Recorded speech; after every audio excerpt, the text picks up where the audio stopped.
Executive Suite with WPRI.com reporter Ted Nesi.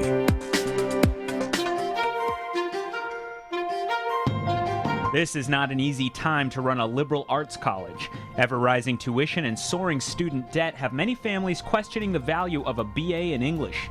At Norton's bucolic Wheaton College, the challenge is being taken up by a new president with an unusual background for the 180-year-old school, Dennis Hanno, formerly the provost of business-minded Babson College. What's his vision for a liberal arts education today? This week on Executive Suite, the 8th president of Wheaton College, Dennis Hanno. Welcome to Executive Suite. I'm Ted Nesi. Dennis, thank you very much for being here. Thrilled to be here. We have to start with a huge disclaimer, which is I am an alum of Wheaton College in Norton, Massachusetts, a proud alum of Wheaton's. And when I heard the new president was coming on board, I thought I'm going to have him in and ask him about Wheaton just like I do every other week. So thank you for coming in. It's great to be here. Glad to have the opportunity. So let's go right into this. And you're actually a perfect person for this show because of being at Babson and your business-minded focus. And we're going to talk a lot about that. But before we start, Wheaton is small. Alums know that. You know that. So for folks out there who have maybe heard of it but really don't know much about Wheaton, can you give them just a thumbnail sketch of Wheaton, its size and what it does? Sure. So Wheaton is one of the top liberal arts colleges in the country. We're in that elite category with a lot of other great schools around the U.S. We have about 1,600 undergrads. We're nestled in little Norton, Massachusetts, which I think is an ideal location. Close proximity to Providence, close proximity to Boston. We attract students from all over the world. Our international population is growing significantly. In fact, heading off right after this to meet with our international students who are showing up today. And, a very diverse population, both from across the U.S. in terms of ethnic and gender as well, because Wheaton has a history. Started in 1834 as a women's college and was all women's right up until 1988. So we just celebrated our 25th year of co-education, and you're a good example of the fact that we are co-ed. That's so, right. I couldn't have gone there. I would say yeah. A quarter century ago. So, do you know how many Rhode Islanders you have in the freshman class? We have about 450 incoming students, and 28 of them hail from Rhode Island. From Rhode Island. All right. Well, good luck to all you. They can all reach out to me if they need some advice on where to get an underage beer. So, so my question is, why did you decide to apply and, of course, take the job as president of Wheaton? As I said, Babson. Everyone knows Babson College. Business, entrepreneurship, MBA type of programs, that sort of thing. Wheaton has a pretty liberal, liberal arts, puts the liberal in liberal arts. People focus on the arts and English and things. Why did this appeal to you? Yeah, well, it's a question I've gotten a lot, I'll tell you that. But it's actually an easy question to answer. I am kind of an interesting choice given that all of my degrees are in business areas, and I've spent my academic career in business schools, first at Boston College, then at UMass, and then of course at Babson. But one of the things that has been a hallmark of my career is that I have believed throughout that business takes a lot more than just studying about the technical aspects of finance or accounting or anything like that. So I've really been a champion at all the places I've been about helping business students to broaden their horizons, to really kind of get that broad-based liberal arts focus that a place like Wheaton offers. So honestly, I wasn't looking to leave, but I got a call and someone said, yeah, I think you'd be a good match for this place. And I checked it out. And given that the philosophy at Wheaton is one that relies so much on providing students that broad-based liberal arts education, and it's consistent with what I think students need to succeed in the world, it seemed like a logical step for me. And your arrival, of course, it doesn't come in a vacuum. Just within the last few years, Wheaton added a business major. I know some of the buzz among alums was maybe this is also a way to raise the profile of that and everything. Is that fair to say that this new major and sort of what it says about where Wheaton's going, bringing you in as part of that process? I actually don't think it had anything to do with it, to be honest with you. I think, and in fact, the business major at Wheaton is very unique. It's one that I think is really going to be successful because it's not just a traditional major, again, that focuses on preparing students for a particular vocational path. It's one that takes business in general and links it with different aspects of society, whether it's working for nonprofits or in development. But I think when the process was unfolding and people said, gee, here's a person who actually has the Wheaton philosophy and is connected with the business world. So I think it's a good combination, but I don't think it was the driving factor. So. Do you think Wheaton can stay Wheaton, small liberal arts focus and everything, if it's ramping up? There was concerns, you heard it among alums, they're adding a business major, they're going to change what Wheaton is, what its focuses are. I mean, obviously you're not going to say, yep, we're changing Wheaton entirely, but how do you navigate that, trying to add new things like this that you think are necessary while maintaining the traditions of the place? So if you look at Wheaton and its long history since 1834, there's one word that is consistent throughout, and that is change.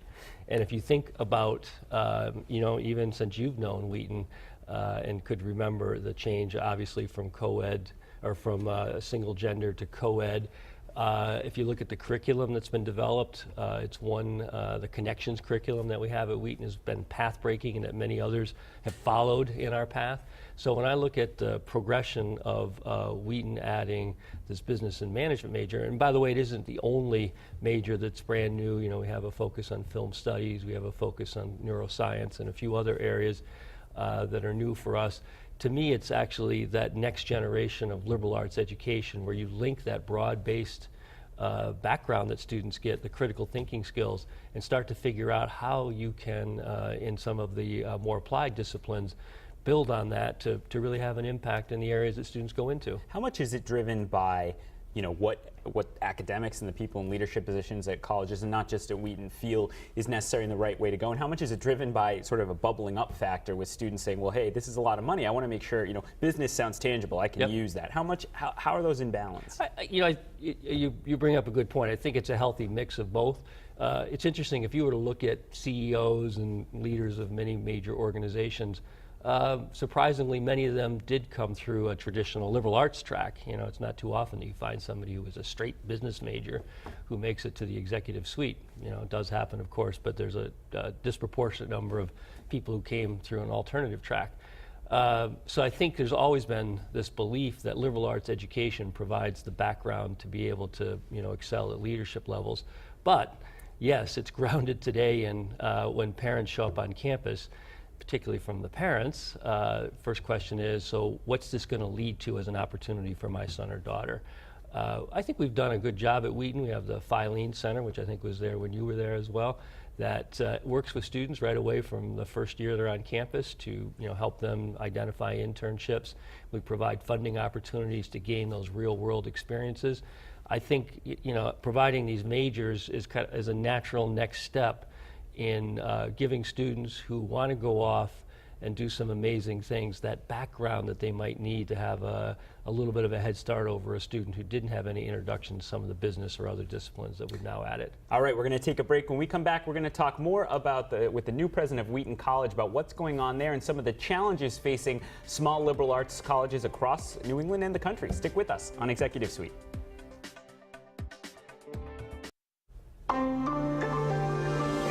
Welcome back to Executive Suite. I'm Ted Nesi, and we're talking today with the new president of Wheaton College up in Norton, Massachusetts, my alma mater, Dennis Hanno. And Dennis, I want to talk about, as I mentioned, some of the challenges facing small liberal arts colleges, which you're no doubt well aware of coming into this job and in the interview process. Wheaton, again, like many colleges, had to lay off some staff members during the recession, which is a wrenching thing for a place built on community, as it is at all colleges. Yep. So how would you describe the college's financial situation today, post-recession, as you come in? It's we have good solid footing, I would say, and we're building for the future, and a number of things point to that. We just finished a very successful capital campaign, raising over $137 million, by far the largest in the college's history, and a significant part of that was to support very student-focused initiatives such as scholarship and research with faculty. We've been focused on enrollments and retention, which all schools are. We've stayed steady and strong in terms of our enrollments, good student interest. We would like to see a little bit of growth, but nothing that would change the character of the institution. And I think we're very well positioned for that. The cost of education is something that's obviously on everybody's mind all the time. And at Wheaton, we're fortunate to have the kind of support that provides students the opportunity to come, despite not having the financial means sometimes. We invest a significant part of our resources into financial aid, and we're trying to contain costs and keep the cost for students down there as well. At the end of the day, for me, it always comes down to the value proposition. Do students see the value in coming to Wheaton or wherever they want to go? And I think the good news is that the value proposition is amazing at Wheaton. There's so many opportunities for students leaving the school to go off and do great things, like even be on television. Great. Yeah, we'll let others decide what that is. But it's the cost really is astonishing when you look. And again, not just at Wheaton, but as an example, it's nearly $60,000 right now at Wheaton. That's approaching a $250,000 price tag for a 4-year education. I mean, just on a basic level, do you think that's too high? So, people often look at those gross numbers, and gross in both senses of the words perhaps, but there's so much more that goes into the real cost of education. I think another way to look at it is in the most recent graduating year that we have statistics for, the average student who graduated with debt from Wheaton only graduated with about $27,000 in debt. Many people pay that much for that first car, that really nice car they get, and I think probably $27,000 of debt for your education is a better investment than a new car. So, it's back to what is the actual cost, and looking at the net tuition. And yes, some people pay full cost, but it gets back to that value proposition. There's a reason why they're willing to come to a place like Wheaton to get the experience that we provide there. Having said that, yes, we have to control costs. There's no question about it, and that will be a focus and has been a focus consistently in recent years at Wheaton. There was an interesting Boston Globe magazine article last year about small liberal arts colleges by someone who works for the Times Higher Ed supplement, which does a lot of the rankings worldwide. And the story did reference Wheaton, but was not at all just limited to Wheaton, talking about a lot of these New England liberal arts colleges. And this consultant from Bain said, quote, "There is little doubt in my mind that a number of small tuition-dependent private colleges will go out of business in the next 10 years. Do you think that's too strong a statement, or do you think that's possible that we're going to see more colleges close? We're actually seeing it, but we're not seeing the Wheatons of the world that are strongly positioned. There are other schools where you're starting to see a little bit of a shakeout, who either don't have the long financial support and long history that a place like Wheaton does. But I don't think liberal arts colleges are going to go the way of the past. There is still a place. There's all different kinds of higher education right now that someone can take advantage of, whether it's online or large state university. Small residential liberal arts colleges are still an important part of the mix, and I believe that they will last long past you and I. It's the environment where people come together to really explore issues, to really have dialogue that you can't have any other way. You can't have it online. You can't have it in a 500-person auditorium.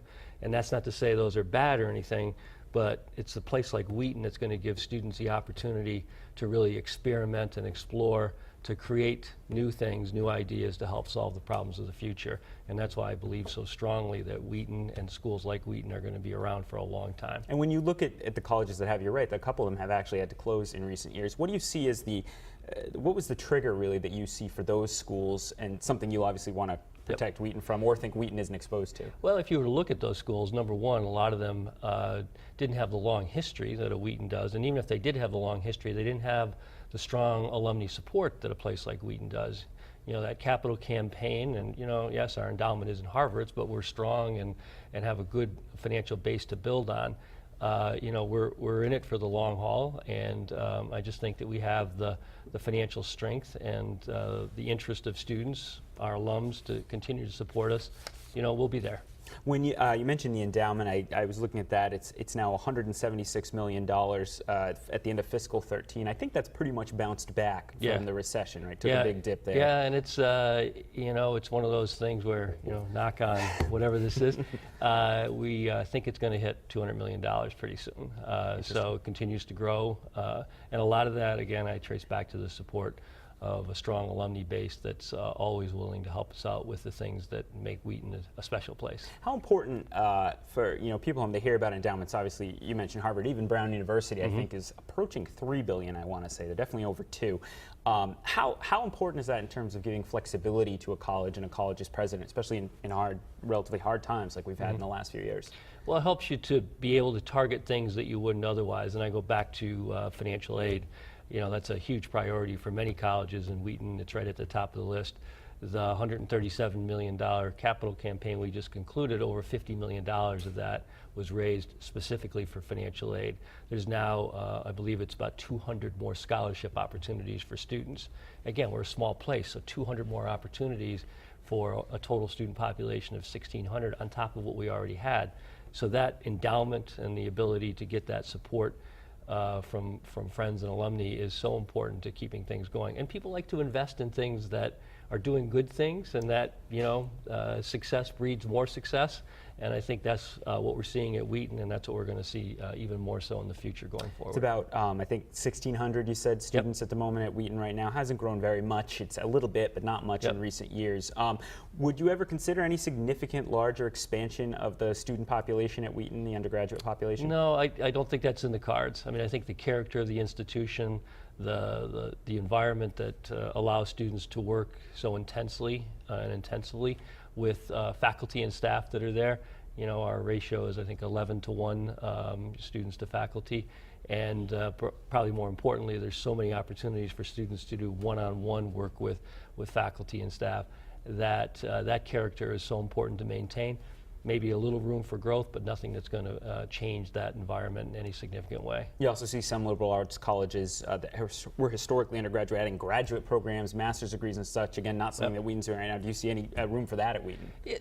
Where I would drive those decisions by where it makes sense strategically in terms of the strengths that we have. Those would not be financial decisions. Those would be ones where if we have a group of faculty in an area of interest, and we have several that Wheaton is really well known for, and that it would make sense to expand that reach by adding some graduate programs. I wouldn't think of them as being driven by a financial decision, but one as a strategic decision about how we can even strengthen the position of Wheaton even more. All right, we're overdue for a break. When we come back, we're going to talk more with Dennis Hanno, the new president of Wheaton College, about the work he's done in Africa on entrepreneurship and some of his other thoughts on the changing role of business in America. Stick with us on Executive Suite.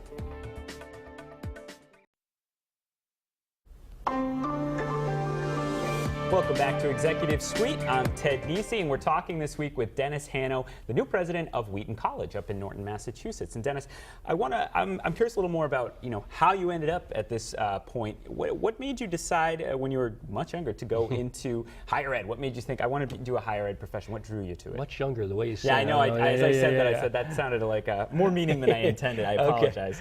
Earlier in your career. Earlier in my career, I like that. I was a practicing accountant for a number of years. And as I reflected on the things that I really liked about what I was doing then, it was working with people, it was doing new things, different things. It was helping people to learn and understand information, which is what accountants do.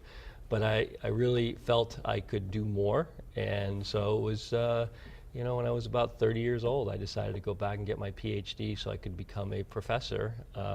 And my wife has been in elementary and secondary education throughout her whole career, so taught for over 30-some years. I suppose she had a good influence on me as well. But I've never regretted making that switch from the regular corporate business world to the world of higher ed. And there's actually quite a few similarities at the end of the day. So. Yeah, between the two. And sometimes higher ed has perhaps suffered from a lack of business-mindedness at times in some of these places. I think that's probably how we ended up in administration. Somebody looked around one day and said, "Oh, he's actually been in business." He's an accountant. We'll bring him in. So your biography that Wheaton put out when you took the job, one of the things that I thought was interesting, it said you are, quote, a vocal advocate for responsible management education. What does that mean, responsible management education? What do you mean by that? So it's making sure that the next generation of business leaders really focuses on the important issues of the day, such as ethical decision-making, sustainability, corporate social responsibility. So I have been involved in a number of organizations worldwide. The United Nations has a movement called the Principles of Responsible Management Education, and been involved in that since its founding. Right now, I'm the chair of a worldwide organization called the Globally Responsible Leadership Initiative, and it's a group of schools and businesses that are from around the world who really do focus on creating curriculum, helping companies to develop training programs, really thinking about those important issues that are needed to address the challenges that are in the business world today. We had the head of the Providence College School of Business on a few months ago, who also talks a lot about this. And one of the things I said to her, and I'll say it to you too, is I can imagine some viewers watching and rolling their eyes, these ivory tower academics wanting to, pretty up how business is done. You've got to worry about the bottom line, you got to stay in business, and you start to think about all these things as a distraction. So what do you say to folks who bring up that kind of concern? Yeah, not true. I don't agree with it at all. And in fact, I see the people I work with, the students who go on to do big things after they finish their studies, that focus on responsible management issues, on ethical decision making, and on things like sustainability is so important to drive the decisions that they make on a day-to-day basis. They actually usually end up being more successful because they have a focus that companies realize today that they need. And you can still be competitive. There's lots of great companies. The companies, for example, one of the most active companies in our network of the GRLI, this Globally Responsible Leadership Initiative, is Mercedes-Benz. And I think they're doing okay financially. They seem to be all right. I see those cars now and then. Yeah. Another interesting thing that you were working on at Babson, and I know you're still working on, is entrepreneurialism in Africa. And give people a sense of how you got involved with that and sort of what you do. I know you were just on the continent recently. Yep.